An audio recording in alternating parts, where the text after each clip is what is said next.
Friends, நம்ம இந்த வீடியோல பார்க்க போறது என்னன்னு பாத்தீங்கன்னா 12th ஸ்டாண்டர்ட் பயோபாட்னி புக்ல இருக்கக்கூடிய பாதுகாப்பு இயக்கம் அப்படிங்கறது சொல்லிருப்பாங்க. அதாவது வன உயிரிகளை பாதுகாக்கக்கூடிய இயக்கங்கள் என்னென்ன, அது எப்போ தொடங்கப்பட்டுச்சு, அது பத்தின டீடைல் தான் இதுல இருக்கும். ஒரு சமூக நிலையிலான பங்களிப்பு நமது சுற்றுச்சூழலின் பேணுகை மற்றும் பாதுகாப்பிற்கு உதவுகிறது. பூமியில் உள்ள அனைத்து உயிரினங்களுக்கும் நம்முடைய சுற்றுச்சூழல் ஒரு பொதுவான பொக்கிஷமாகும். ஒவ்வொரு தனிநபரும் இது பற்றி எச்சரிக்கையாக இருக்க வேண்டும் மற்றும் உள்ளூர் சூழலை பாதுகாப்பிற்காக வடிவமைக்கப்பட்ட திட்டங்களின் தீவிரமாக பங்கேற்க வேண்டும்.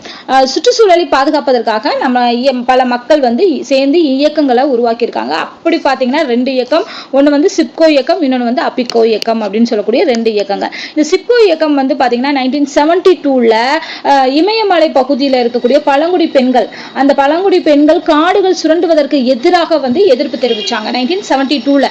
74ல என்னாச்சு அப்படின்னு பாத்தீங்கன்னா சாமோலி அப்படிங்கிற மாவட்டத்தில் உள்ள மண்டல் கிராமத்துல சுந்தர்லால் பகுகுணா அப்படிங்கிறவரால இந்த சிப்கோ இயக்கம் அப்படின்னு சொல்லி பேர் மாற்றம் செய்யப்பட்டுச்சு. ஃபர்ஸ்ட் எதிர்த்தது பழங்குடியின மக்கள், இமயமலை பகுதியில் வாழ்ந்த பழங்குடியின மக்கள் தான் காடுகளை அழிக்கக்கூடாது, அதுல இருந்து பொருட்கள் எடுக்கக்கூடாதுன்னு சொல்லி எதிர்ப்பு தெரிவிச்சாங்க 72ல. 74ல சாமோலி மாவட்டத்தில் உள்ள மண்டல் கிராமத்தை சார்ந்த சுந்தர்லால் பகுகுணா, அவர் பேரு ஞாபகம் வச்சுக்கோங்க, இவர் தான் இந்த சிப்கோ இயக்கத்தை உருவாக்குறாரு. ஒரு விளையாட்டு பொருள் தயாரிப்பு நிறுவனம் மரங்களை வெட்டுவதற்கு எதிராக மரங்களை ஒன்றாக கட்டி மக்கள் எதிர்ப்பு தெரிவித்தனர். ஒரு விளையாட்டு பொருள் நிறுவனம் அந்த பொருட்களை அதாவது செய்யறதுக்காக மரங்களை வெட்டுறாங்க, அதை வெட்டக்கூடாதுன்னு சொல்லி கட்டி தழுவி மரங்களை பாதுகாத்தாங்க. அதன் மூலமா தான் இந்த சிப்கோ இயக்கம் அப்படிங்கிறது உருவாக்கிது. கேட்கலாம், மரங்களை கட்டி தழுவி மரம் வெட்டக்கூடாதுன்னு சொன்ன இயக்கம் எதுன்னு பாத்தீங்கன்னா சிப்கோ இயக்கம்.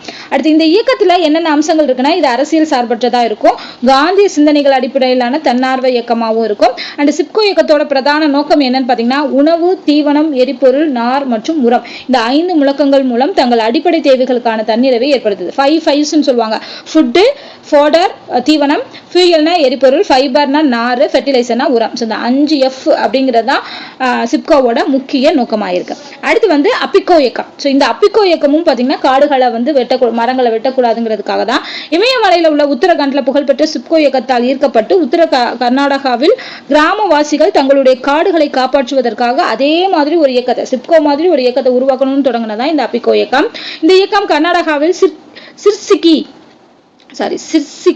அருகில் உள்ள குப்பிக்கட்டே என்ற ஒரு சிறிய கிராமத்தில் பாண்டுரங்க ஹெக்டேவினால் தொடங்கப்பட்டது. சிப்கோ இயக்கத்தை உருவாக்கினவர் சுந்தர்லால் பகுகுணா, அபிகோ இயக்கத்தை உருவாக்கினவர் பாண்டுரங்க ஹெக்டே. இந்த இயக்கம் மரங்களை வெட்டுதல், ஒற்றை சிற்றின வளர்ப்பு, வனக்கொள்கை, காடு அழிப்பு ஆகியவற்றிற்கு எதிராக ஆர்ப்பாட்டம் நடத்த தொடங்கியது. ஓகேவா? ஃபர்ஸ்ட் உருவானது சிப்கோ 1974ல.